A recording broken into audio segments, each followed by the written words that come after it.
not go their way. Dallas was down by 1 in the fourth quarter when Giants receiver Dante Pettis made a questionable catch on 3rd and 16. Mike McCarthy did not challenge the play, and the Giants went on to score a field goal to go up by 4.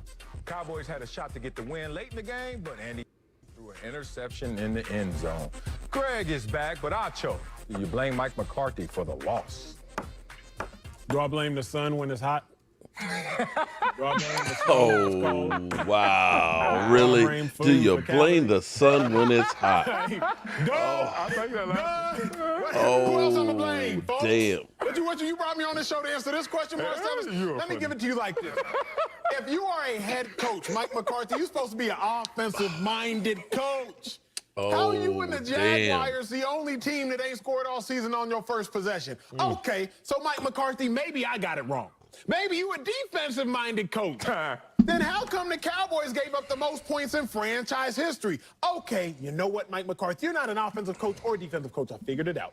You are a game-managing guru. Ooh. Then how come you don't challenge a clear drop with the game on the line, the season on the line, not just the game on the line? Ooh. Mike McCarthy, what are you good at is what I am wondering. Mike McCarthy is a hamburger eater, America. A hamburger eater. What's a hamburger eater in football? That's the players that go on the road trips with y'all and they don't actually play or contribute anything. They just eat. At this point in time, I'm wondering, Mike McCarthy, what are you contributing? You're not contributing offensive prowess. You're not contributing defensive genius. In game, your management is terrible. So I'm just wondering, what in God's name is Mike McCarthy contributing? Come on, I'm going to keep going. I don't even care if y'all talk this whole Keep going. You killing Damn. You can have this one. I was told one time relationships end how they start. Not football coaching, but life relationships. They end how they start. So I'm thinking about this. How did the Cowboy season start?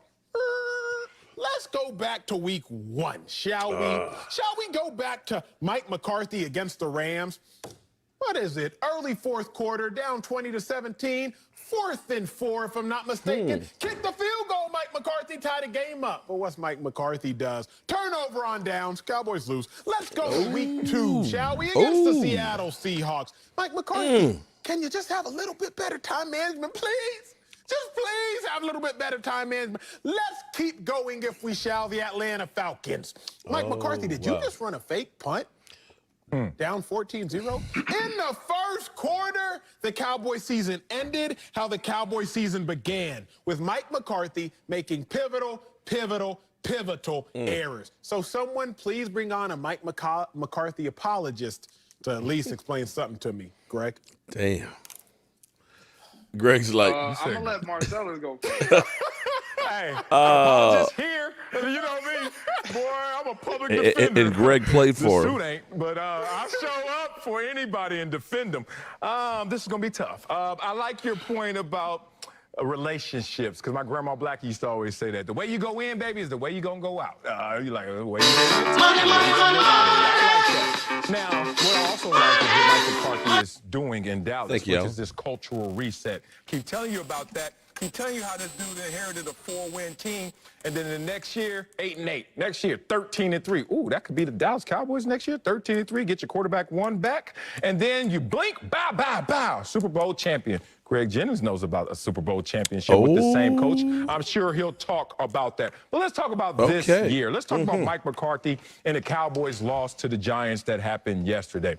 First of all, let's set the table, because I think Acho just got downstairs, was so hyped with an amazing take, and just ate up all the food and saved nobody any ribs. Ate it all up. They were playing for a postseason spot that they didn't deserve, that they didn't earn. Now, that happened on Mike McCarthy's watch, but Mike McCarthy doesn't call the plays, Acho. You keep saying, tell me if you're an offensive guru. Yeah, but he is being contained because the only way he was able to get this job was to keep young Kellen Moore happy and allow him to still be the play caller. And I'm not mad at Kellen Moore in terms of all of his play calling, in terms of what the Dallas Cowboys became with their QB1 as an offense, especially with Dak Prescott under center. But I have to talk about the fact that this is a team losing their QB1. Here's the apology. Here we go. And still had a chance to win a division. The only team in the NFL that lost their quarterback one and still was sitting there in week 17 like, we got a shot. What about Washington? Let's talk about, Who was it? Haskins? Is that a QB? Man, no, they got rid of. They got rid of. The Bengals losing Burrow. I'm talking about the 49ers losing Garoppolo. You talking about Haskins? Okay, we had that conversation. Has all day. been. I call Booger up here. We could go get it. Here's the point. This is a team that still put itself in position for next year. Chris. Thank you very much, Chris. Process. No. That's why he gets dressed so fast and gets ties and stuff. He just hates the process. Tampa Bay last year, 7-9. Where are they now? Oh, Pittsburgh last year, 8-8. Where are they now? Both of those guys last year didn't have their QB1s. That's it was just right. a building block for what was yet to come. That's what Mike McCarthy's doing in Dallas. That's what he's doing. Cultural reset. Okay. Marcellus. I can't come with you, man. Oh, come on, Greg. Oh, man, Greg, you're my homie. I'm going to tell you right now, what Acho said is, I mean, he ran down every receipt. He really did. I mean, every receipt. And when you look at what Mike McCarthy did not do, that was the only thing that you really could say, okay, if you're not going to call the plays, if you're not going to be a defensive coordinator, but you got to manage the game correctly. You got to give us a chance when you have an opportunity. True on that one. That's what I did not like. And so when he looks back on that film, just like he did when he got on that plane after the game, he's going to assess every player and say, okay, what did they do to help us win? What did they not do? Or what did they do to hurt us? He's going to have to look in the mirror and say, what did I do to help us win? Nothing. What did I not do? Well, Acho, you said what he didn't do. The one thing that can't anybody else do but him, which is take out that little red thing and throw it. That's it. That's it. You have it's like 7 minutes into the game. It's 7 minutes left into the fourth quarter. You have a 5-minute now window where you can only throw that flag because after 2 minutes, everything else is going to be challenged by upstairs. That's true. That's people true. in New York. I need you for this moment in the game. The most important task you have is to give your team an opportunity, another chance. Look at that one more time. Coach, we yelling for it. Coach, you know it wasn't a catch. I don't need anybody to go upstairs. I don't need anybody to come call me from upstairs and say, hey, Mike, that wasn't incomplete. If it looks in doubt, it is your job with everything that we've been fighting for on the line to just throw the flag. You don't have another opportunity to throw it any other game. You're right. Yep. This is the last chance. Throw it. Give me everything you got. Why? Because if you're a head coach, you're going to ask every player before the game and at halftime, give me everything you got. Leave it all out there on the field. Mike, you didn't do it. You left it in your pocket. In your pocket? You had it in my pocket. Oh, sorry. Yeah. He left it in his pocket, G. And for that, I blame. Yes, it was Mike McCarthy. He has to raise his hand and take accountability that he helped the Giants win that game. This is what kills me, Greg. This is what kills me. It's because the Cowboys were playing in a meaningful game. It's not like the Eagles, not like the Steelers, not like the Cowboys were playing in a meaningful game yesterday, and too many times this season did Mike McCarthy undermine the efforts of the Cowboys players. Like, they really out there fighting, trying to win, scratch and claw against the Rams week 1. You get all the way down to the goal line within the 5. Mike, please, please, please just kick the field goal and tie it up. So worst case, we be going into overtime. Cowboys, later on in the season, what was it, against Washington, about week 10, week 11. You're playing Washington. Mike McCarthy, just don't run no stupid fake punt. We've been fighting all game long. You run a fake punt, we don't get it. They go down there and score. Next thing you know, we turn the ball over. They go down there and score. Now the floodgates just broke open, and the game is over. Mike McCarthy against the Giants.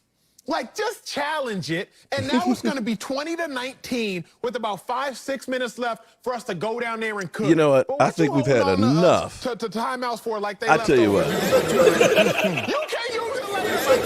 So the biggest reason Well, hello, friends. Mark Holmes here, and as always, I want to thank you guys for watching, commenting, subscribing, and being part of the Joe Boo Sports Report. I got Joe Boo hungover from the season, and I got Joe Bear in the house, and let's get started right up here.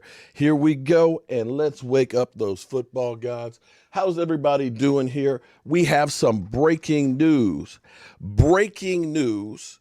Actually, let me take care of the ladies. Jessica, what's up, Jessica?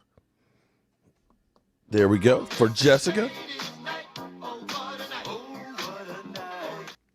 And we got Gina. What's up, Gina? And I think I saw, who else did I see? Who else did I see? Sheila. Oh, Sheila.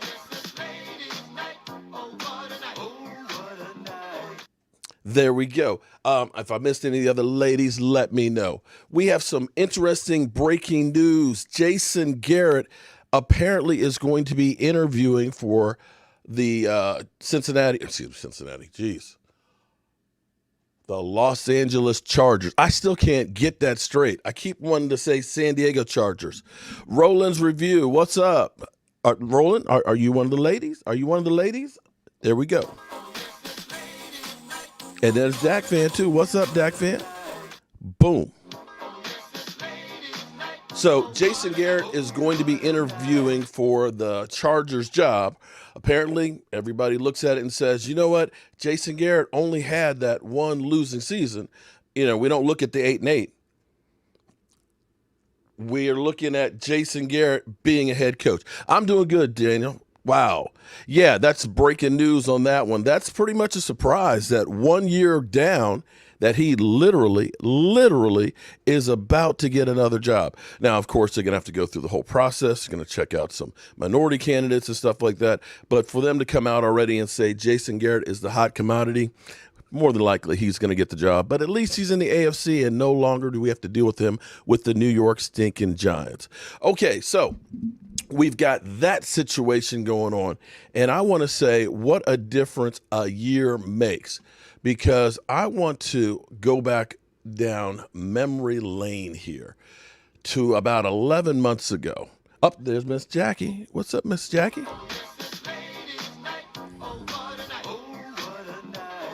Bam. Let's go back, strolling down memory lane here. 11 months ago. Look at that. Inside the Star, all those people.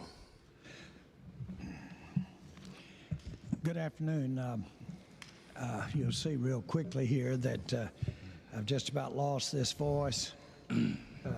Excitement or just using it a lot. As you guys that know me real well know, that's easy to do for me. But welcome to Ford Center. One of our primary goals in selecting the head coach of the Dallas Cowboys was to focus on a proven team builder and winner. Someone who's got a proven track record. Not only consistently, but at the highest level. In Mike McCarthy, we found a coach who not only checked those boxes, but also has the experience of taking an NFL team to the biggest stage, the Super Bowl, and completing the job. You're all familiar with his credentials that he brings to the table.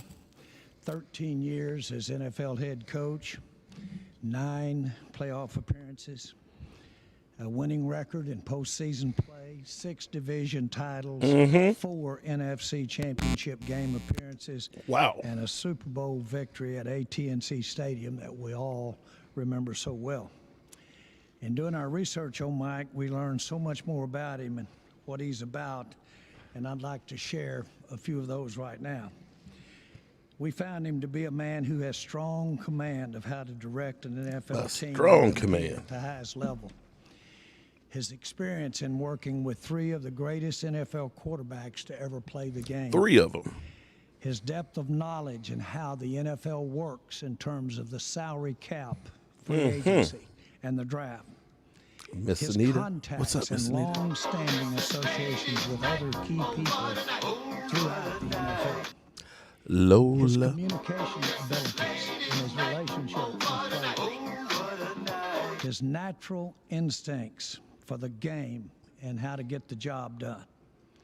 And also his familiarity in working for a storied and historic NFL franchise that has a worldwide fan base that expectations are very high. He's been a football coach for 33 years, and 25 of those have been in the NFL. As something to add to this before I hand it to Mike. Let's hear it. When I first got in the NFL, in our family, I looked real smart, very smart, because right as we walked through the door, Troy Aikman was the first pick in the draft. How you feeling about it right now? And the Dallas Cowboys had the first pick in the draft. And the Dallas Cowboys needed a great quarterback to start. Those combinations of things can make you look real smart when that timing comes together. Okay, Jerry, I'm going to bypass you. Okay, you're getting long-winded here. Come on, Jerry. Copy your notes like Jerry did. I was trying to be slick and Okay. slip this in on you. But no, I just want to say thank you to so many different people. But I will start off with, this past year has been a year of reflection. Look, he looks happy. Don't he look happy? I'll make it through 10 words. I think I got to about 6. But he looks so happy. Reflection of just what a blessed man I am. Great moments that I've been a part of. I'm married to the love of my life. My wife is the love of my life. We have beautiful children. Come from a blessed family.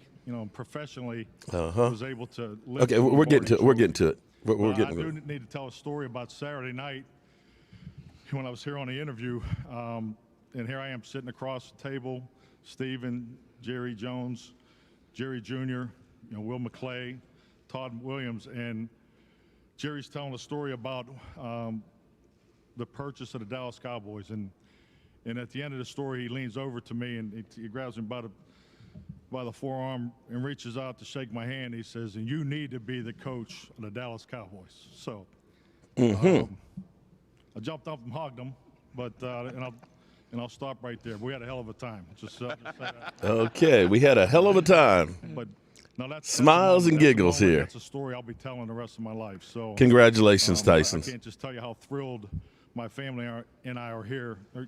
Thrilled to be here. So, and I can't get over this place because when I was given the directions and the itinerary of where everything was at. Okay. All right. So you guys get the gist of this, right? So big. I mean, he was so happy, so excited, and all that. And now you don't just see it. You feel it. Let's. And that Did it have more to do with this is today. Of this season, you can tell it's a little different. What your expectations were and what you wanted them to do going forward? The message was more about moving forward. I had a chance to talk to him last night and pretty much visit with mostly everybody last night in the locker room. I mean, that's frankly why I was running late to the press conference. So today was more about administrative procedure, exit interviews, what's in front of us, but more about what we need to do moving forward and the amount of work that's in front of us, and really just wanted to shift gears and move our eyes to 2021. Yeah, we definitely want to move our eyes. And with that, you have to go through start your evaluation process, and that's what we started today with. The opportunity to sit down with each player. I haven't met with every player yet. I've met with 32 players today. 32 of them. And then we'll do the rest of the roster tomorrow. And, and just everybody in football operations is starting the evaluation process. So that was a long answer, but that's really what the message was about. Okay. I'm not going to go through the whole process here. But basically, you hear the difference of how it was so happy. Everybody was excited about, Mike McCarthy coming in and everything else. And you have to look at, as they talked about on Speak for Yourself, some of the problems with the calls. His answer to the catch situation, and I might want to give him a little bit of a pass because we did have 3 assistant coaches that couldn't go because of COVID. That might have been some extra eyes on the football that might have gone down there and said, hey, challenge this. Because for him to say, well, the chances of that being overturned weren't good, you'll remember he was on the other side of the catch, no catch, that everybody thought that it was a catch. He calls it, and of course, they overturn it. They win, they go on, we go home. So to say that your chances of getting something like that overturned when it's the season on the line, come on now. Now you're bullshitting me. What I think is going to happen, this is what I think is happening, okay? Mike Nolan, I think, will be gone. I think he will be gone because of the answers that we got from him yesterday. When he was asked, is Mike Nolan coming back? If you were the guy who hired him, if you were the guy who was truly in charge, you would say, yeah, Mike Nolan's coming back, or, something to that effect. He's like, we're going to talk to the players, we're going to talk to the coaches, we're going to sit down with the owner, and we're going to make decisions. We're going to make decisions. We're going to make decisions. When you came in, you were the guy who hired everybody. The Cowboys only kept a couple of coaches from the original staff, Leon Lett, Kellen Moore, and Nussmeier. Everybody else were guys that had a relationship with Mike McCarthy. But I think what's going to happen is Jerry Jones and crew is going to reel in Mike McCarthy, and they're going to start putting their hands more and more into what's going on with this system, with this coach. What's up, South Sefero? Juan Cruz, what's up? Chris Gonzalez, what's up? Daniel, what's going on? Juan Cruz, Jan David, William Burney, what's going on, everybody? And if you just tuned in, there's news about Jason Garrett is going to be interviewing for the San Diego Chargers job. That might not be a bad situation. Be out of the limelight. Be out there in L.A. in that brand new station. Nolan better be gone. Now, here's the problem I have. I wanted to actually use these clips, but when I tried to upload it, it basically gets copyrighted from the NFL. But if you look at some of the stuff that's going on with Jaylen Smith, I don't mean to bust on Jaylen Smith, okay? I like Jaylen Smith. He's done great things in the community and stuff. He's the Dallas Cowboys Man of the Year. But it seems like Jaylen Smith gets a pass on things. Am I wrong on that? It seems like Jaylen Smith gets a pass on stuff. He literally does boneheaded things, misses tackles, and misses assignments, complains that the system is too difficult, and it seems like there's no repercussions. And literally, he's just like, look at the film. People that know, it's not me. It's basically the scheme. But I'm not really saying anything. I'm old school. There's something to me about guys that are constantly me. Guys that are constantly, looking and being a showboat and all things, okay? If you're going to be a showboat, if you're going to go out there and act a fool, then you got to back it up. But right now, I don't see Jaylen Smith backing it up. I'm seeing on 2nd and 1 short, they get the first down, and you're up in here, doing the swipe. How about you do the swipe on a running back coming through there? How about you swipe him backwards instead of getting carried 5 yards down the field? How about instead of you doing helmet-to-helmet cheap shots on people, you focus in on getting the ball carrier that's going past you? How about you, instead of bulking all up on somebody on the sidelines, that you go knock somebody out on the field of battle? Because, see, here's what I was always taught. And I've seen, undisciplined players. To see my man over there, was it Lewis? With the ran up and did the little bitch hit, helmet to helmet, and then took off, gets 15 yards, gives them a big first down on 3rd down. That's an undisciplined team. That's a selfish player. That's somebody who doesn't understand that if I do this, I give them 15 yards, a first down, and momentum. What did you accomplish for yourself? Do you feel better that you went up and you headbutted a guy? You didn't hurt him. If you're on the other team, you'll take that all day. Give me 15 yards. But I keep seeing Jaylen Smith constantly out there, yeah, as plays are going on him. You're a 6-10 team. You suck. You gave up 473 points in 60 years of the Dallas Cowboys. No team gave up more than 436. You gave up 473. Be humble.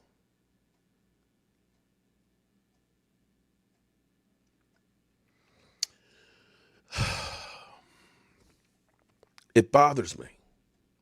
It bothers me that he's so arrogant that, I know that the chances of him not being on the team aren't good. But to be so arrogant that, look at me, I'm great, there's nothing wrong with me. The thing that I at least love about D-Ware here, D-Ware admitted when he was playing like crap. He looked in the mirror and said, I can't worry about anybody else. I have to do better. Arson, thank you very much for that super chat. Money, money, money, money. Arson, thank you very much. To me, that's embarrassing. D-Law, I loved what he did today. D-Law was good. Let's take a listen to D-Law. Kind of step back a little bit and look on this season. Are you encouraged with how this team responded and finished and see that as a building block, or do you just look at it as you fell short of what you hoped to accomplish and it was a disappointing season? Yeah, just looking back on the season, we all came in with high hopes, and we did, and the will to go to the Super Bowl, and we came up short. We dealt with COVID this year. We dealt with a lot of injuries this year, and we dealt with some young guys stepping up to the plate and deserving a position on this team.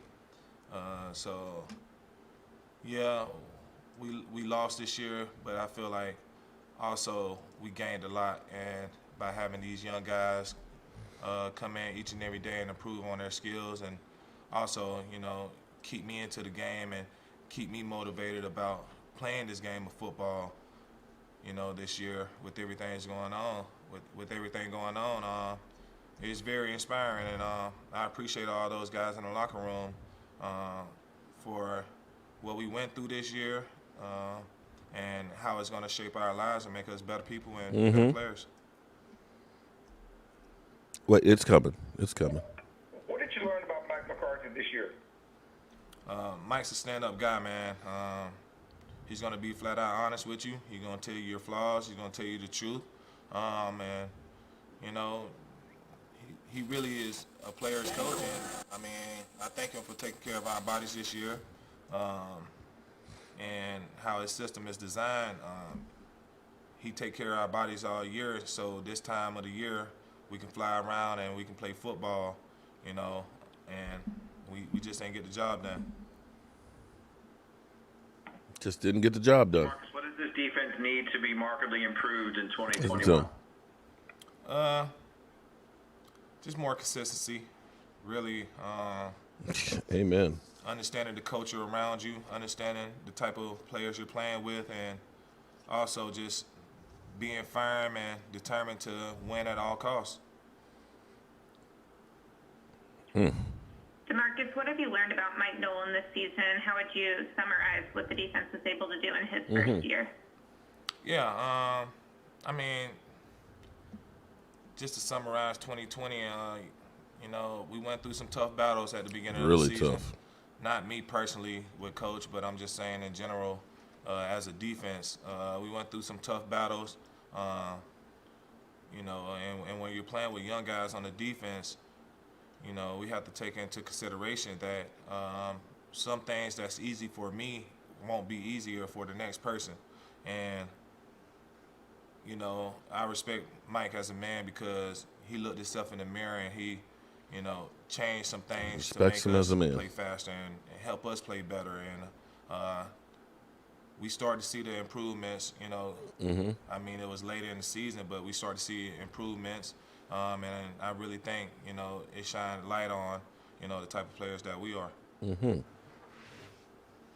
Would you say if you had like a quote-unquote normal offseason that the scheme that Mike was trying to implement defensively would have worked? Or was it just one of those things where do you have a different opinion on that? No, I mean, yes, the scheme, it's not complicated. It's not complicated. Honestly, it's not complicated. It's just remembering when you're on the field, your assignment. Because, something can happen.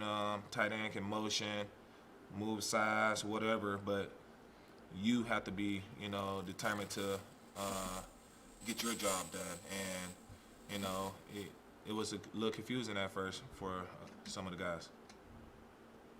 A little confusing for some of the guys. If you considered opting out, or at least you had some of those conversations with Sasha before the season, what has it been like being a parent of a newborn during the season, and how has this been for you personally? What is this? Yeah. What is this? I mean, it's been tough. This whole season's been tough, with the daily COVID tests, the mask. Can you tell me what? And what, really, what is this? Being around a group of men. Are you kidding me? You don't know. You don't really know who they be around at the end of the day. So now you have to go back home with the fear or the caution of getting your family sick. So I mean, it was tough, and I tried my best to make sure I was in the best health I could be this year because I already know how important that is to me, my daughter.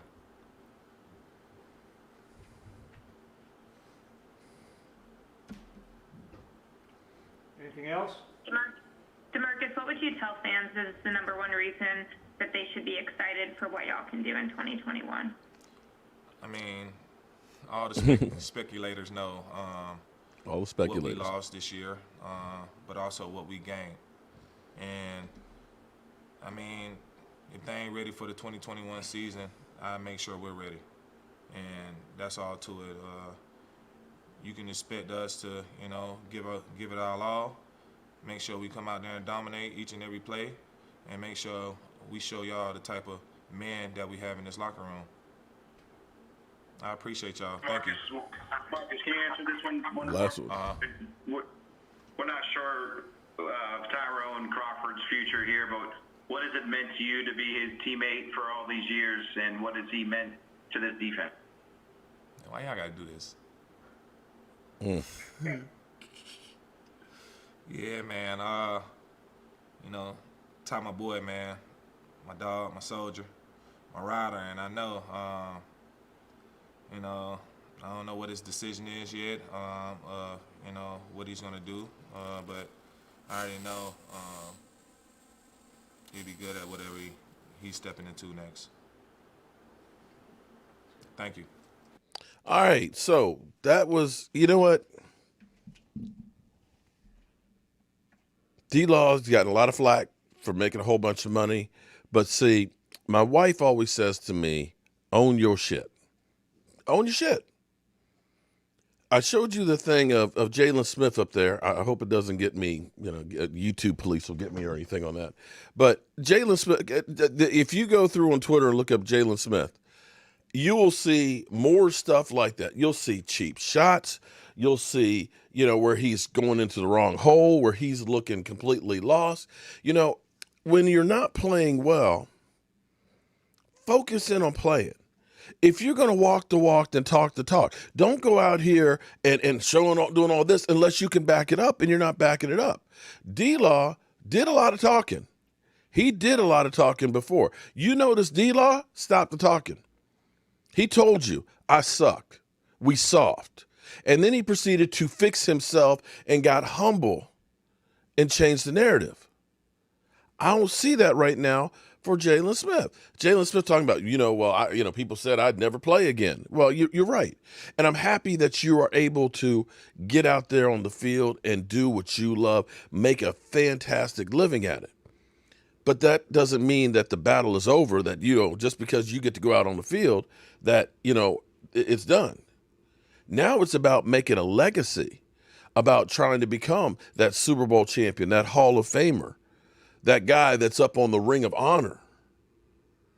And that's what I need. Now, the key thing when you listen to DeMarcus Lawrence, as far as Mike Nolan's scheme's not that complex, but it's a matter of remembering what you need to do when you're on the field. And that, my friends, is the problem. Because you understand that most plays are about 3-4 seconds of actual action. That's it. 1, 2, 3, 4. Boom, it's over. 1, 2, 3, 4. Boom, it's over. One more time. 1, 2, 3, 4. You come up to the line. You got 11 guys across there. You got an assignment that's going to be changing. There's a call. There's going to be a shift. There's going to be man in motion. Quarterback's going to go in the shotgun. Running back's going to shift. What's my gap? What's my assignment? What's this guy going to do? Everything changes, and I have to be able to process all of that stuff in real time and make sure my ass is where I'm supposed to be and be there with technique that I don't get blown out of the hole. And the problem for football is when you have to think, you've already lost. You've already lost. You have got to be able to just react. And that's half of the problem with the defense. The defense, you bring in new guys, you bring in a new defensive coordinator. He goes, we're doing a hybrid, 3-4-4-3. We're going to match up with other teams instead of saying, let's learn the basics. The other problem I have is, for some reason, it seems like the fundamentals on the defense, the guys don't know. It drives me freaking crazy because every time I see the worst angles that guys are taking. We used to do a drill, JMU. I hated it because as the nose tackle, I had the shallowest angle. I'm basically running to the end zone every time. The defensive end, he's got the shortest route. And what we would do is, coach would take the ball, boom. You chopped up for two secs, which is like you're being blocked. And then you go to the point, the mesh point, not where they are, but where they're going to be. That way, the big plays are eliminated. I see so many guys doing these banana routes that are chasing. I see so many guys that when somebody's coming through, they're backpedaling. They're backpedaling and trying to wheel around instead of attacking the players. And it's just like I want to pull my hair out because I'm looking at this and saying, why are we always backpedaling? Because now if I'm going backwards, if I'm standing upright, if I'm breaking down, guess what?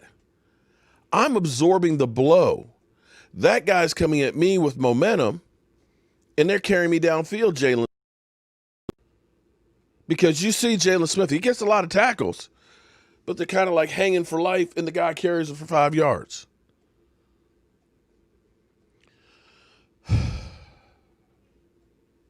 Herein lies the problem with the defense. Now, I'm going to say this. We played against the New York Giant team. Or you look at the Washington football team. How many players on the Dallas Cowboys defense would start for the Washington football team's defense? Seriously. We don't have all the horses. Our linebacking core completely decimated. Sean Lee, I love him. Hope he becomes a coach. Sean Lee's past his prime. Van Der Esch can't stay on the field. Like I said, I don't know what Jaylen Smith is doing anymore. I just don't know. I don't know what he's doing. But he's got to fix that stuff in the offseason. All right. Stephen Jones talked about Dak Prescott, franchise quarterback. This is Dak's team. Also talked about Andy Dalton.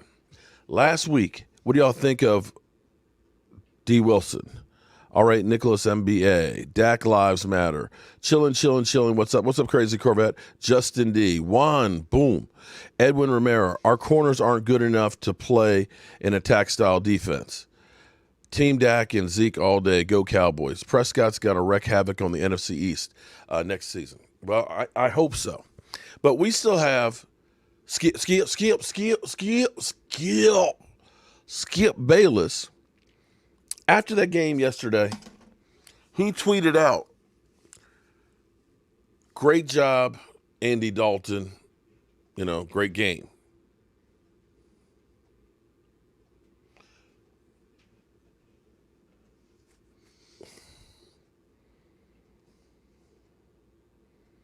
Say what?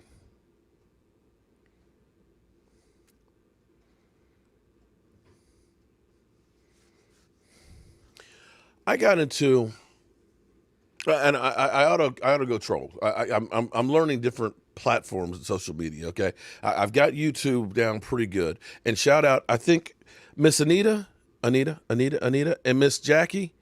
I think you two gave me this shirt. I think you guys sent me this shirt. If it's you two, stronger together. I appreciate it. If it wasn't you two, whoever sent me this shirt, thank you. This is our new this is what I want to be our motto for this year. Stronger together. I am so sick and tired of all the divisiveness with Cowboy fans that we literally are at war with each other. We got enough people that want to kill us. We got enough people that want to trash us. Can we get stronger together? Can we get back behind our team? Can it be us against all the other teams in the world instead of us fighting each other? I'm tired of fighting. Because I had this guy who, he goes ahead and he listens to Colin Cowherd. I listen to Colin Cowherd because I love to look in and I love catching them. I love catching them later on when they say stupid stuff and then they end up coming back and saying other stupid stuff. Kind of like Dan Orlovsky says that Quincy Carter went to the Super Bowl, with the Cowboys. Okay. Yeah, really? They pay you for ESPN? She's talking about your armpits, Mark. What about my armpits? Did I show my armpits? I don't know. Teamwork's to make a dream work. This person on Twitter's different. Twitter is literally like, everybody's at each other's throat, okay? You get trashed on Twitter, okay? People are really, really aggressive on Twitter. And so they listen to Colin Cowherd, and every time they listen to Colin Cowherd, they start tweeting at me. And they tweet the same thing like 10 times to make sure that it pops up in my feed. And what Colin Cowherd still goes on and says, there's not a lot of difference between Dak Prescott and Andy Dalton. He's like, you pay Andy Dalton, $18 million, you pay Dak $37. You save the money. It's the same guy. And I'm kind of like, okay, because here's the thing that a lot of you, I saw somebody in here say this. Well, Dak Prescott was 1-3 when he was playing. We don't count the Giant game, even though he played 3/4 of it. Okay? He was 1-3. So he's a loser. He's a loser. Look, hey, Andy Dalton, he was 4-5. 4-5. 4-5. He's a better quarterback than Dak Prescott. And I'm kind of like, do you actually watch the games? Bro, do you actually watch the games? There's no way in the world you could watch the game. I'm happy that Andy Dalton stepped in and played as well as he did. On the season, I'll tell you what, we're going to try a little something here. Wait. Let me see. I've got new tricks. Let's see. Boom. Here we go. Look at this. Bam. Oh, it's over here. Okay. Here's what we got right here. This is Andy. Look, there he is. There's the red rifle. Oh, there's the red rifle. I got to get used to these things because they're opposite. Andy Dalton. His career numbers, he's got 33,763 yards, average 7.1 yards per pass, 218 touchdowns, 126 interceptions. But this year, you'll notice there's a drop. See my big cursor right there? 6.5 yards per pass. Wait a minute. Edward Romero. Thank you very much for that. Okay. And as I go down through here, because I got people saying, well, Andy Dalton threw for 2,169 yards. He didn't play a whole season. If we take the numbers out, he threw 14 touchdowns. He had 14 touchdown passes. Andy Dalton, he's the guy. Andy Dalton, man, you know what? We can save some money. We can save some money with Andy Dalton. And I'm not trying to trash Andy Dalton. I'm just trying to put out there my point of view. My point of view may not be your point of view, but I can have my point of view on my channel.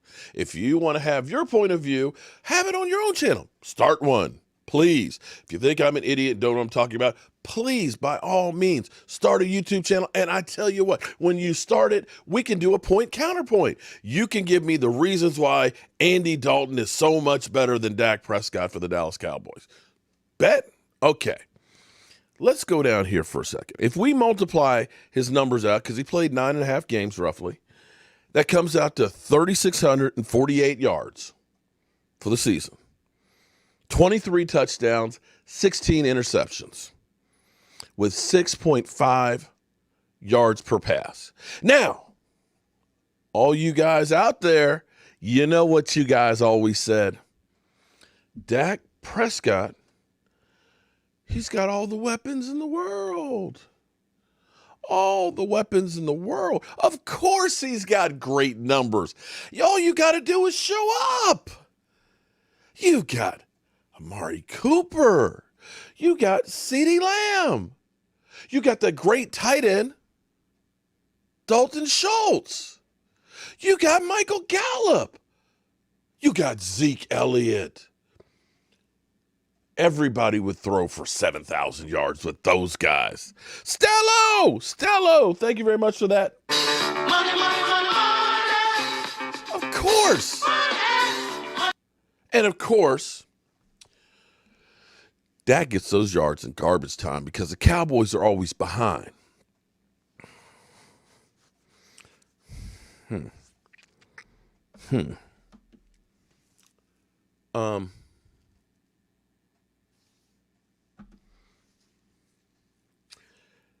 Andy Dalton averaged 197 yards a game passing.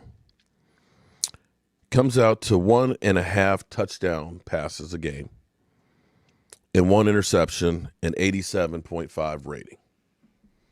Not saying that's bad. But I'm not saying that that's exactly, earth-shattering, that's a baller.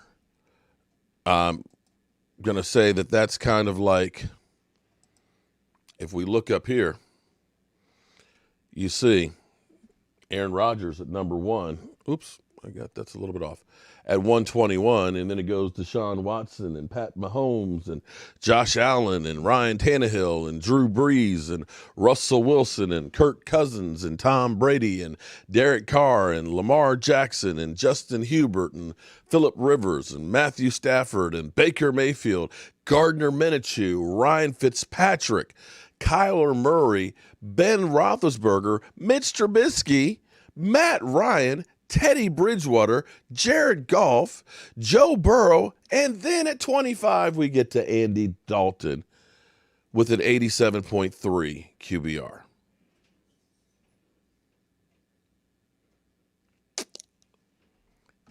Yeah. 25 QBR.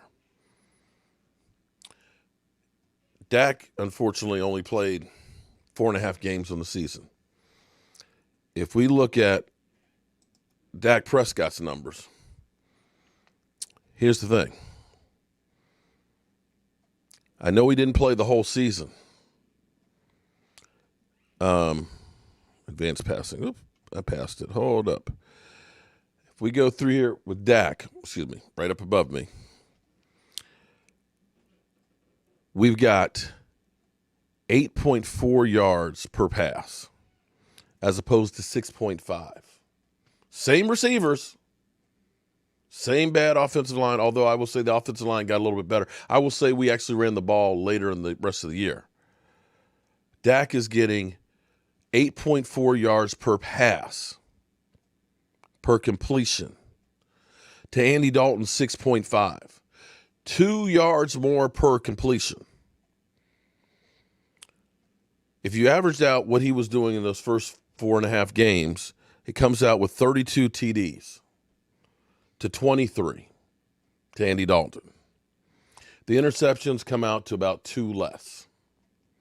The rating is 12.5 points more.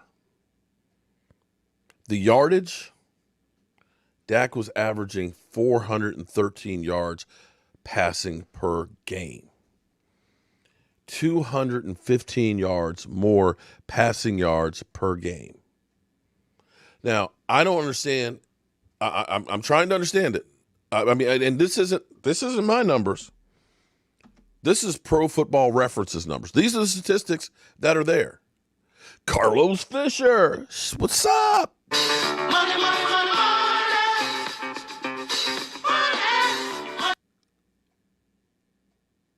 So I'm sitting here looking at everybody's looking for a bargain basement quarterback. It's just like, oh, well, you know, we can't spend money on Dak Prescott. No, we'll go cheap on quarterback. And I'm going to ask you, how many cheap quarterbacks are in the playoffs right now? How many? How many?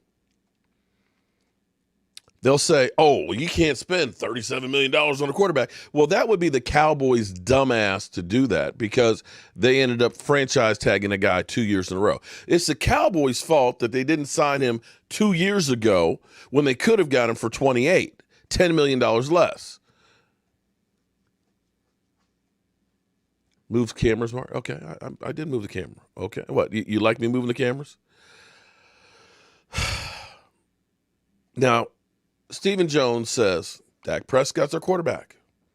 We just got it. We're going to start working on getting him signed. You know, he's the guy. We'd like to bring Andy Dalton back, but he has to understand this is Dak Prescott's team. Yeah. So we got people that say, you can't pay Dak Prescott. You can't pay a quarterback $37 million and win. You won't be a playoff team. Well, here's an interesting thing here.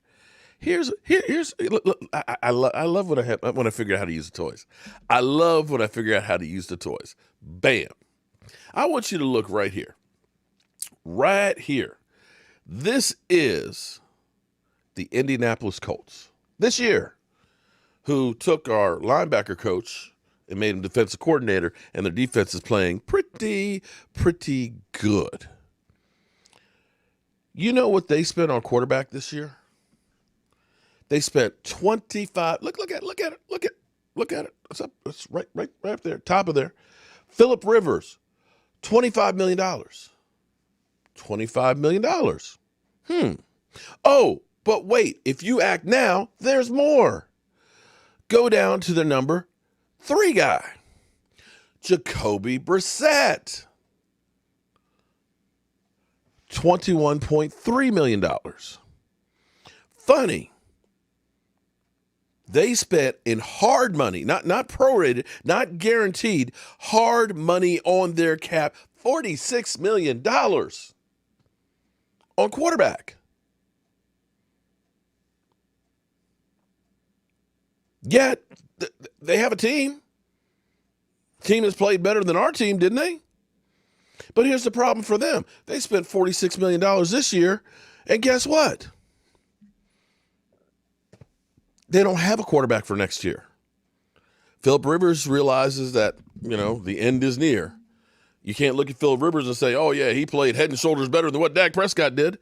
Jacoby Brissett didn't sniff the field and got $21 million. And the rumor is that Frank Wright may make a trade for Carson Wentz.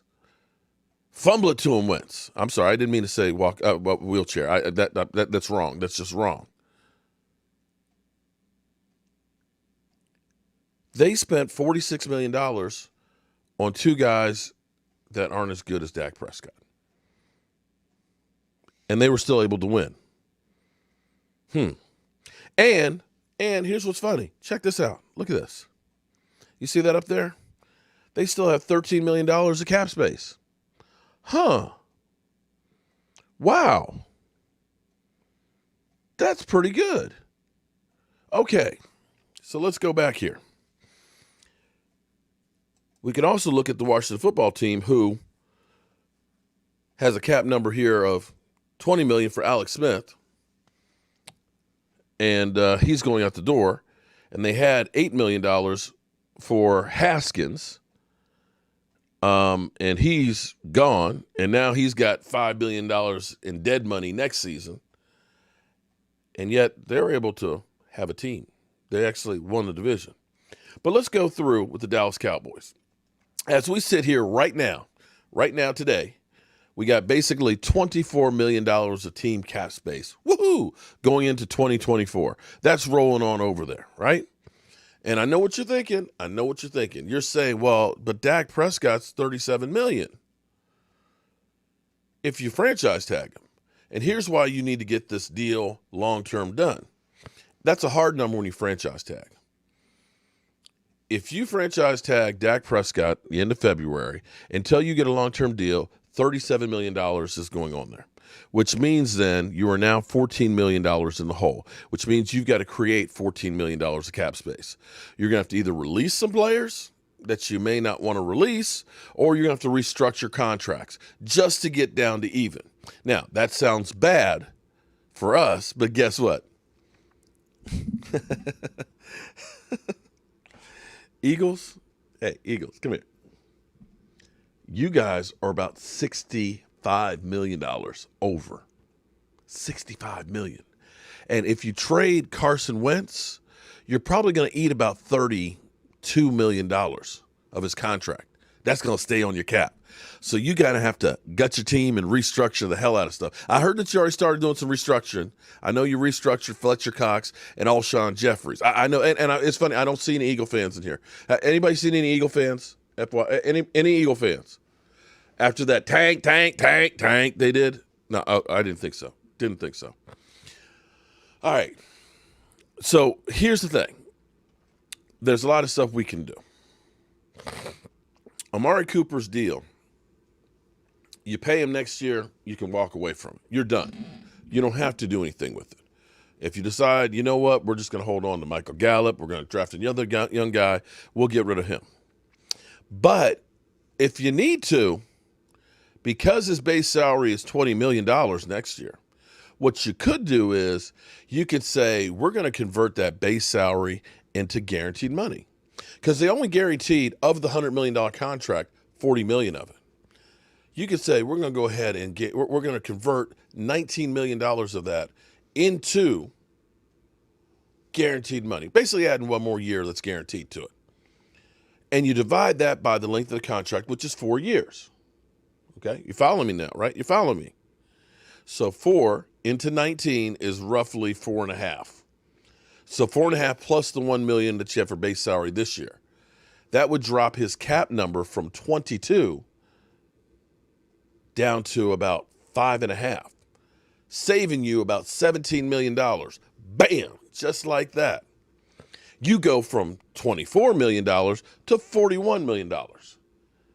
You get Dak Prescott's deal done because you know the television contract is going to happen at the end of next season. You know the salary cap's going to balloon. It's going to skyrocket. And forget about this crap people are talking about, oh, the NFL views are down. Dude. Amazon is, what is it that Amazon does? Amazon does the stats. Amazon has the stats, right? Yet Amazon, who streamed that game 2 weeks ago, those guys, I guarantee, are going to be trying to get an NFL package. ESPN wants Super Bowl. They're going to up the ante on there. Fox Sports and NBC, they don't want to lose their package. They're going to up it.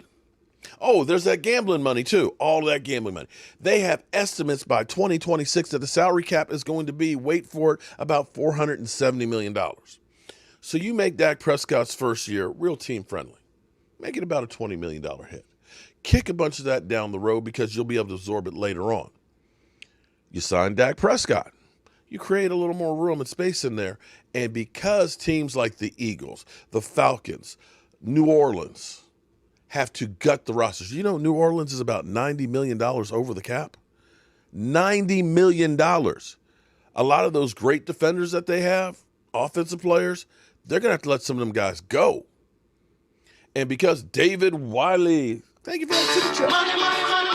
I'll get all of the super chats. Mike, you doing? Mike's over there getting them. So because all these teams are going to have to gut players to get down, they're not going to have money to spend on free agents. So guess what? This year's free agent market is going to be depressed in value. There's not going to be that money to go around. This is a buyer's market. So you create that salary cap space because you're going to be able to get some great players cheaper this year than at any other time. And if it's about going for a Super Bowl, Mike McCarthy in his press conference today said, if you're not looking to try and be in the Super Bowl, I don't know why you're here. If Jerry Jones is saying, I've got less years in front of me than I do behind me, and I need to get this win, then you got to do everything you can. And it starts with signing Dak Prescott. Sorry, Andy Dalton is just as good as Dak is bullshit. All you fools are talking about, well, Dak was 1-3. Dudes, how many Super Bowl champions gave up the most points in the NFL? I'll wait. Because when you give up 473 points in a season, you're not going to win much. 413 yards a game, on pace for 32 touchdowns, 14 interceptions, 8.4 yards per pass completion. Arson, there's no way Dak is worth, is Deshaun Watson worth 39? See, here's the thing. No, Miss Anita, you don't have to delete him. You don't have to delete him. No, because here's the thing. I don't know where you live, but let's say you take a house that's in Alabama. Nice size house. Say 3,500 square foot house. Big house on a half-acre lot. Let's say it's $400,000 there in Alabama. You take that same house, put that in the D.C. suburbs. If it's inside the Beltway, that $400,000 house might be $1 million plus. Take that same house to New York City. It might be a $2 million house.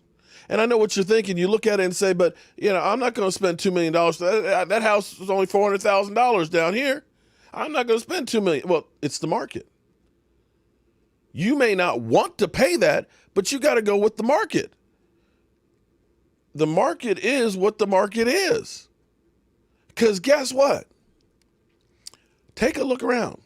New England. Are they satisfied with Cam Newton? We know the Colts, they're looking for somebody, right? Mitch Trubisky's played better, but are they really sold on Mitch Trubisky? You think the Raiders are sold on Derek Carr? You know how many different jerseys we've seen Dak Prescott on? If the Dallas Cowboys let Dak Prescott go, I guarantee he's getting over 40. I guarantee it. And you can go ahead and play around and keep saying, oh, we're just as fine with Andy Dalton. Sorry, not going to work. Quarterback is one of those positions that you got to have a great one. It's not the only thing that you have to have, but you got to have one. And the Cowboys can get this thing done. Get it done. Get them signed. Get it out of the way. Stop all the stupid rumors. And get working on the other issues we have. You get Dak back there, that offense is that much better. You get the offensive lineman back, that offense is that much better. You go through and you sign yourself one. Stop doing this bullshit ass. Let's get a Dontari Poe and a Darryl Worley. We'll grab this old guy and that old guy, and we'll spend just a couple. We won't spend much money. Just a little bit of money here and a little bit of money here. Come on, man. You need a guy who's a day one starter that makes your team better. All this, $3 million here and $2 million there and $4 million here that you put in there, that we now have as dead money. Let me see if let's pull it down here. Let's look at this. Here we go. Let me pop this back up here. Take a look. That's 2021. Hold it. 2020. Let's look at the dead money. Look at this. You see all these guys up here? This is all money that we spent. Look at this. On guys. Now, Travis Frederick, of course, he retired. So that one you say, okay, yeah, well, we got that. But we wasted $3.18 million on Dontari Poe. You spent $2.5 million on Emerson Griffin. You spent $2.25 million on Clinton Ha-Ha-Dix. You spent $2 million on Darryl Worley. You still got 1.3 on Taco.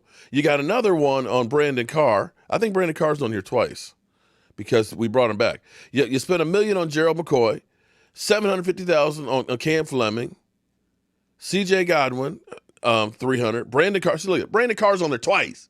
He's twice for another, $250,000. Okay, you go down through there. Look at this. We spent $23 million on guys that we ended up letting go. Dead money.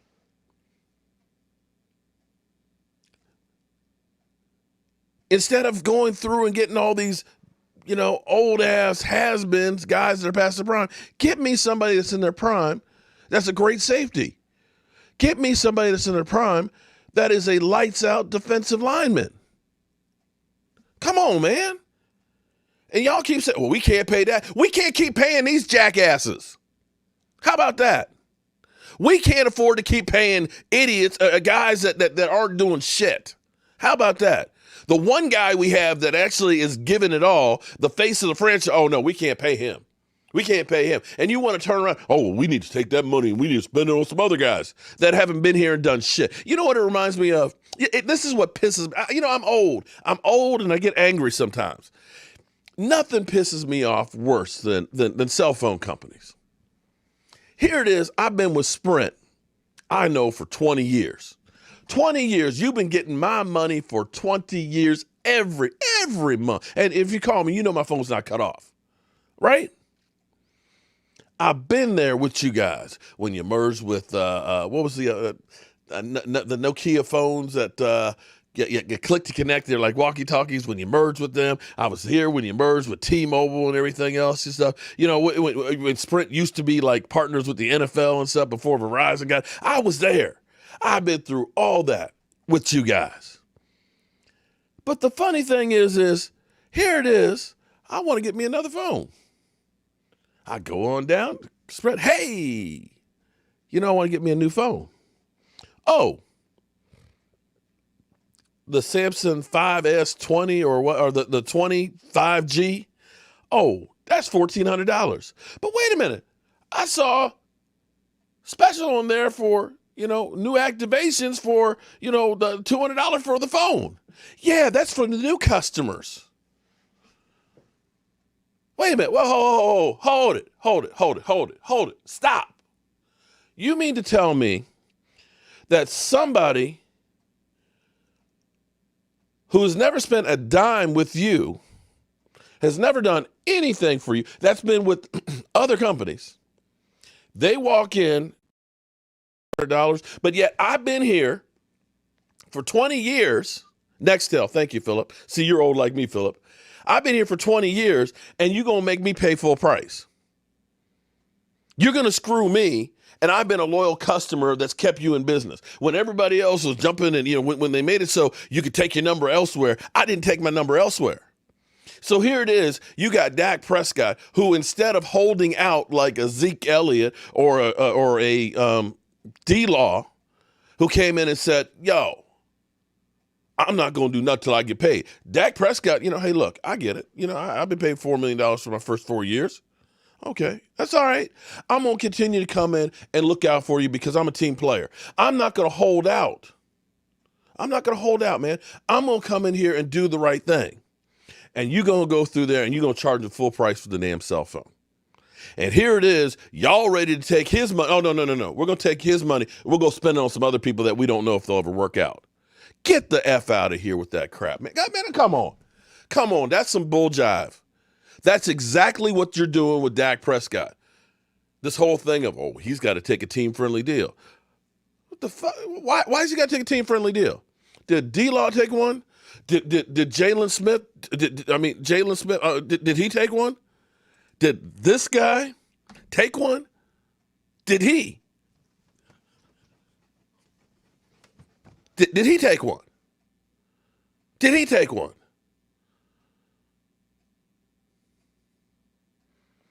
This is what pisses me off more than anything is listen to jackasses out there. We could take that money and we could put it someplace else, man. We can fix the defense. Oh, God.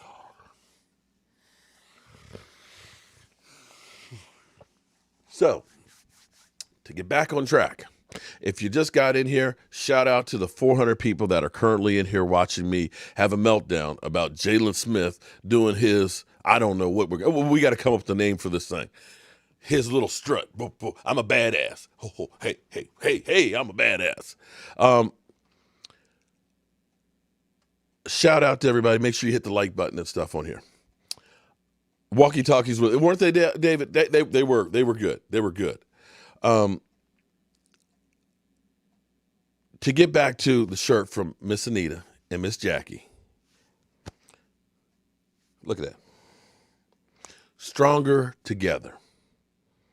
Oh, hi. How you doing, hi?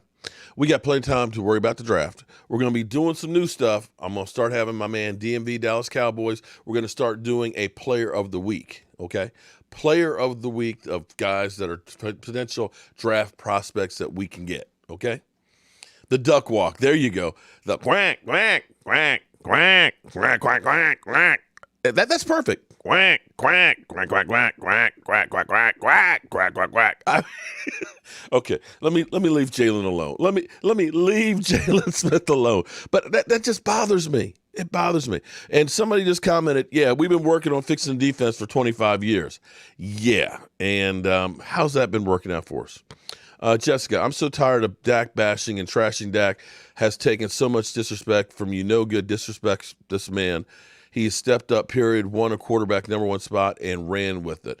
See, this is what pisses me off. Smith needs to drop that badass mentality and focus on football. His antics is a distraction to other. Exactly. Stephen Griffin, 115 days until the draft. Would you let Smith go? Well, I don't know about letting him go because of the amount of money that we have on here, but what I need to do is you need to give him a slice of humble pie. Because, and I think if they had somebody, if it had been me, some of these guys need to sit your ass down. I mean, literally, they need to be told.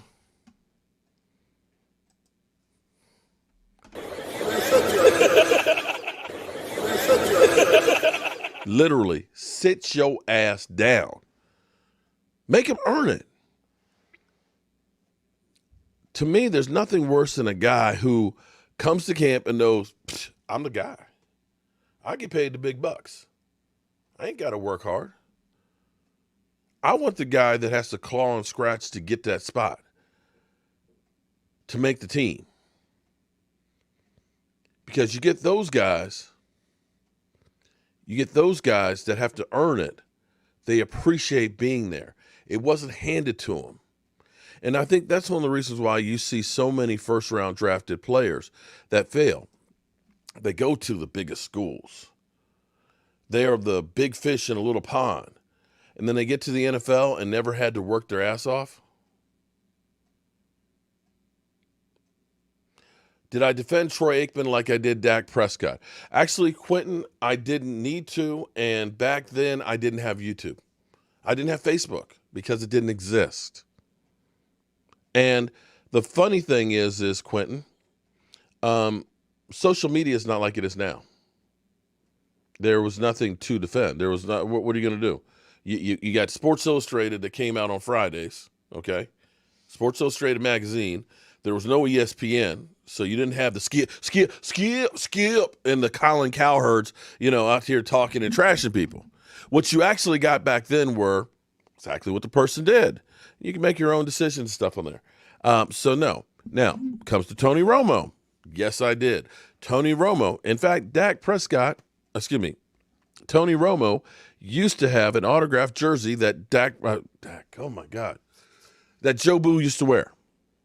Got it signed and autographed by Tony Romo with it. On 2014, statistically the best year of Tony Romo's career. So, yes, I did do that. We need to fix both the offensive line and defensive line to make that a priority. Well, Tommy Butts. The defensive line may not be as bad as you think because we get Tristan Hill back. We've got Gallimore who will have an offseason to get some more meat on him, okay? D-Law's coming along. You got Randy Gregory. That's your starting front for next year. To me, that's your starting front. You want to have some more guys that are in there. You know, Tyrone Crawford, I think he's gone and done. There's no way in the world they should re-sign him. Your linebackers are the problem right now. You don't have linebackers. You have Jaylen Smith, who's out there doing the quack, quack, duck dance. And he needs to be sat down and say, hey, bro, you need to learn this shit. You need to spend less time swiping and dancing around. That time that you're spending on there is the time you should be focusing in on the next play.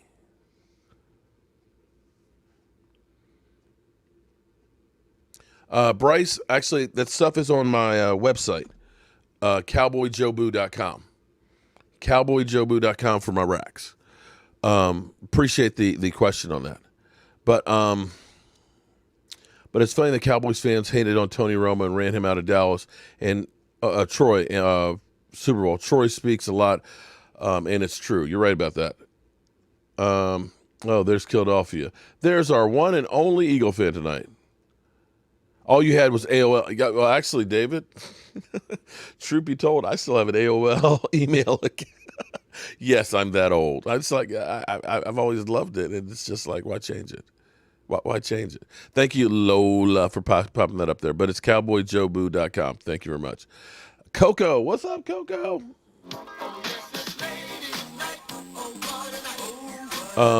Philadelphia Underdogs. And where did the 3 so-called Super Bowls come from? Wasn't from the Eagles. Ooh. How many Super Bowls do the Eagles have? Ooh.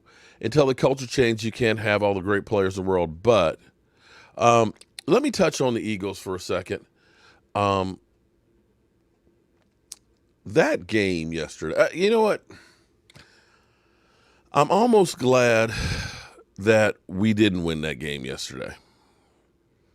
Because had we won that game and we had to sit through and watch the Eagles literally try as hard as they could to lose the game, made me sick to my stomach. I actually felt bad for Giant fans who, we got to win. We got a chance for the playoffs. And here we have literally Doug Peterson pulling Hurts, not taking a field goal that would have tied the game, and putting in a guy. No, we want to take a look at Nate Sudfeld. What? I think he actually lost the team. Because did you see Hurts on the sidelines there? He's like, what the fuck? What are we doing? What are we doing? He literally was like side-eyeing him. You literally had a quarterback that you ruined in Carson Wentz, okay? You ruined Carson Wentz. And now you got Hurts doing, you just pulled me. I've only had a couple of starts here, and we got a chance to win the game and have a victory going into, what are you doing? And so to sit here, if we had to sit there and agonize and hope and pray that the Eagles would actually try to win, oh man, that would hurt. Your boat's like ours. We need a new owner. Hail to the Redskins. Well, hate to tell you, we're not going to get a new owner. And when Jerry goes, it's going to get passed down to Stephen Jones. So we're all we got. Don't feel bad, Mark. They wouldn't feel bad. You're right about that. Hurts was, Jessica, he was like, what? What's going on? Hail to, okay, space out. Hail to the Redskins, blah, blah. Oh, excuse me. Hail to the Washington football team, or football club as they may be known next year. Killed off the underdog. Speaking of money, where is, okay, Philly should be fined.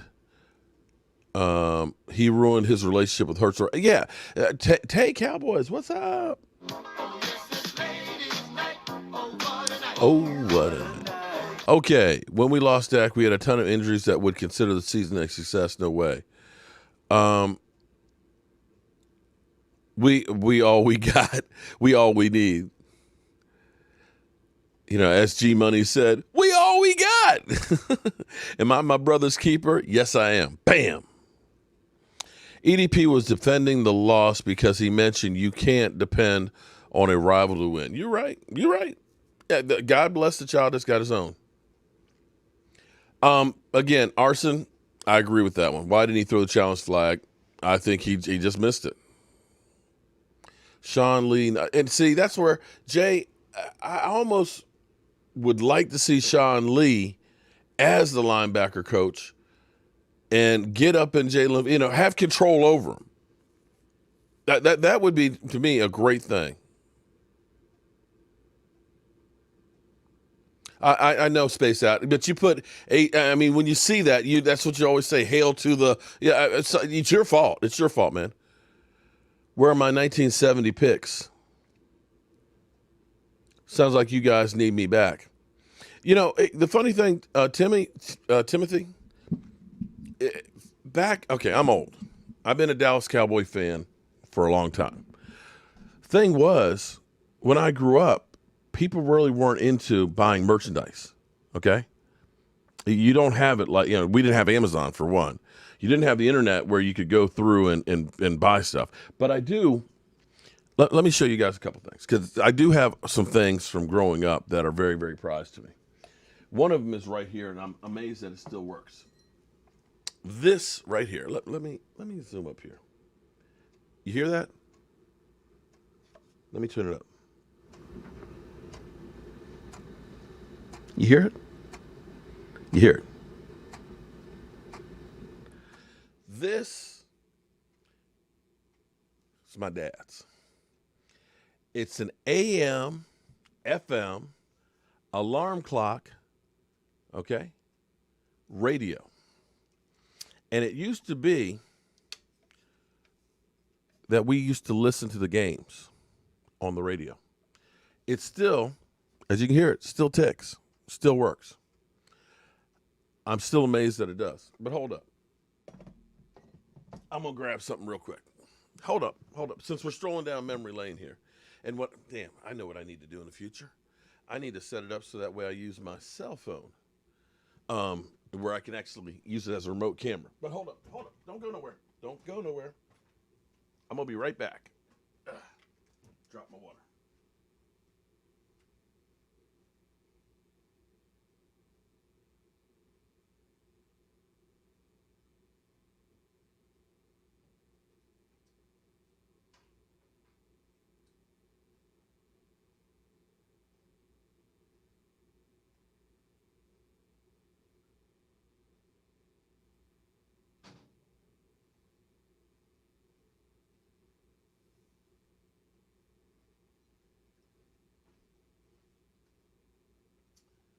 This stuff I actually keep in my case, okay? In 1984, I want you guys to take a look at it, because right now we're on 1960. Thank God 1960 is over with, okay? But this right here, my dad got this in 1983 for the 84 season. And this, my friends, the writing on the bottle, you can actually feel it raised on it. 1960 to 1984. And on the back of it, it actually has the schedule. It's never been open, and that probably would kill. I don't know. Is there any? I'm trying to see if there's any fizz. Look, oh shit! There's still. Look at that. Hold on. There's still fizz in there. There is still. Oh my God! There's still fizz in there. Can you believe that? So that's one of the pieces that I have that is from back in the day. Where was the radio made? I don't know. Let me see. Let me see if it's on here. It's dusty. Hong Kong. Hong Kong is it's what it says right there. It's made in Hong Kong. It doesn't say made in China. It said it was made in Hong Kong. Okay? All right. Another piece that I have. Back in the day, we used to could go down to the gas station, and my mom would give me 50 cents, and I would take a gas can, and 50 cents worth of gas would be so much gas that it was hard for me to carry it back. It'd be like a gallon and a half of gas. Seriously. But back in the day, because people didn't really buy gas, they had to give you stuff. And this, my friends, right here, look at this. It's a Dallas Cowboys frosted glass. And you can feel the paint. You can feel the ridges on it, okay? Mobile gas. I have some from the Washington football teams. You can't get these. These things are about 40 years old. 40 years old. Did I listen to the radio? Shady Mac, I actually didn't listen to the radio. We watched that game on television with my dad. I don't remember the game, but I remember how mad my dad was because I think I was about 4 years old at that time. But the next year, here we go. This, my friends, like I said, you didn't have eBay. You didn't have NFL Shop and all that kind of stuff. So there were very few places you could get stuff. This right here. Can you see? Can you see that?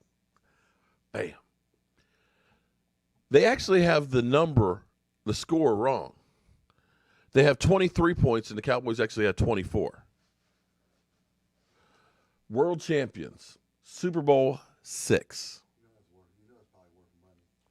Dallas Cowboys, January 16, 1972. It may be. World champ. You look it up. But we've had this since 1972. So when people say, "Oh, you just a bandwagon fan," okay, all right, whatever, dude. I've been a Dallas Cowboy fan all my life, and I've got some old stuff. And you know the funny thing is I've shown people this stuff before. They say, "Oh, you just bought that on eBay. You're pretending to be a Cowboy fan. You're really a Washington fan." It's like, oh my God. Why would I go through all the trouble of being a Cowboy, a fake Cowboy fan, and I'm really a Washington fan, living in the Washington metro area? That makes no sense to me. Because if anything, I would look like, right now, Washington's winning. They beat the Cowboys. I'd be cheering for the Washington team. I just don't understand it. So get that priced. It's an error. Well, okay. Like I said, those are things that are originally mine. I've got. Oh no, it'll be passed down to you. But it's like from my man with the guitar. Oh man, I'm having a brain fart. Who sent me the Tom Landry autographed banner over there? And up here above me, from my man Joseph Heatherly, the football gods here from the '78 Dallas Cowboys. I mean, to me, this stuff. It's I got Tony Dorsett and Randy White's signature on it. These things are priceless to me. Stella, they're literally. Somebody could say, "I'll give you 10,000." I wouldn't take it. I wouldn't take it because the friendship of Joseph Heatherly giving it to me. Second thing of having Randy White and having Tony Dorsett literally say. This is true story. True story. In fact, I probably should pull those out. I got Tony Dorsett to autograph it, and when I went there to get him to sign it, I pulled I took the screws out of the bottom of the figures, so that way I could take the figure out and they could sign the spot that have it in there. Dave, you got blocked. Oh, I got two. I got two there. Man, that's cool.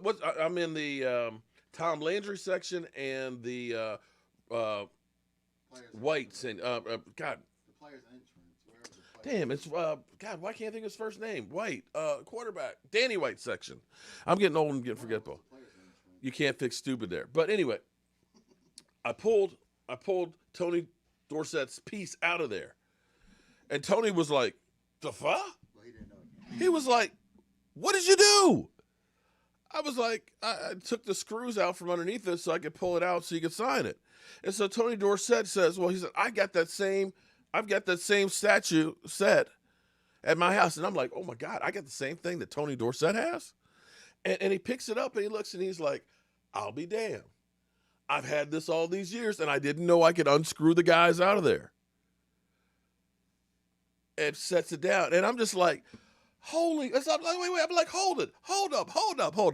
So you're telling me I got the same thing that Tony Dorsett has and mine's autographed, his isn't. Okay, all right, so I went through a little stroll here, a little bonus time, just trying to, lighten the mood and stuff in this off season. It's 10:30. I got to get up and go to work and everything else, but I appreciate everybody being here.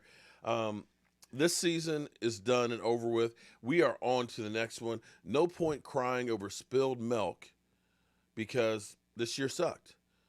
Let's go ahead and start working on getting next year together and start getting our shit together and looking forward to that.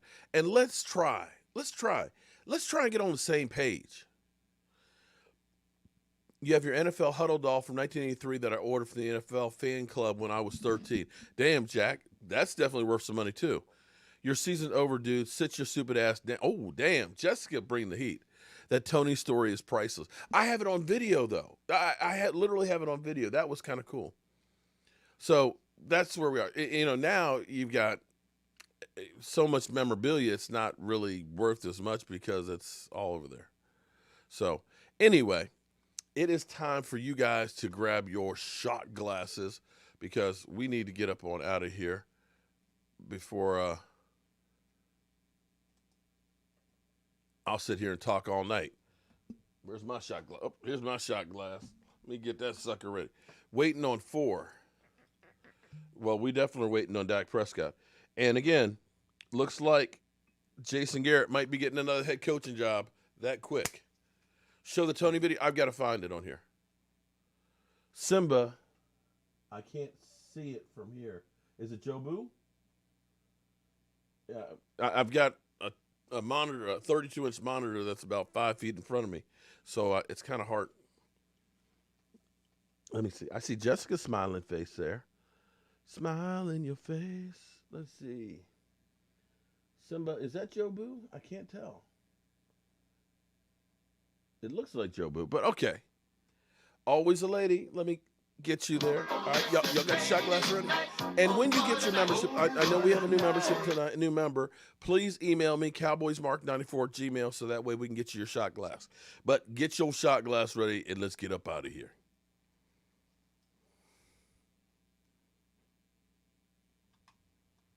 Uh-oh. Okay. Uh-oh. File not found. I got a little problem. Stello, email me again. Make sure that we got you. Okay, my video's not playing, so I guess we're not going to be able to play our shot glass. I'll get that squared away for you the next go-round.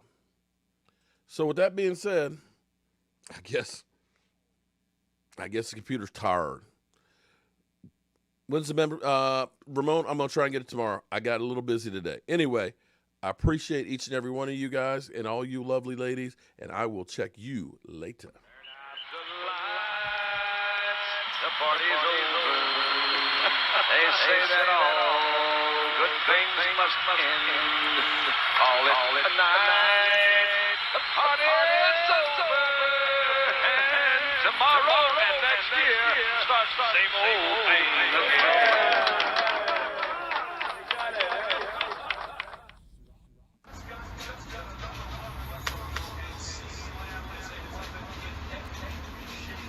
I fire Howard. Fucking fire. Motherfucker! Stupid motherfucker! What an idiot! What an idiot! Dallas has more into a brutal gal, but we don't need a receiver! Are you kidding me? I don't want Justin Jefferson. He's stupid.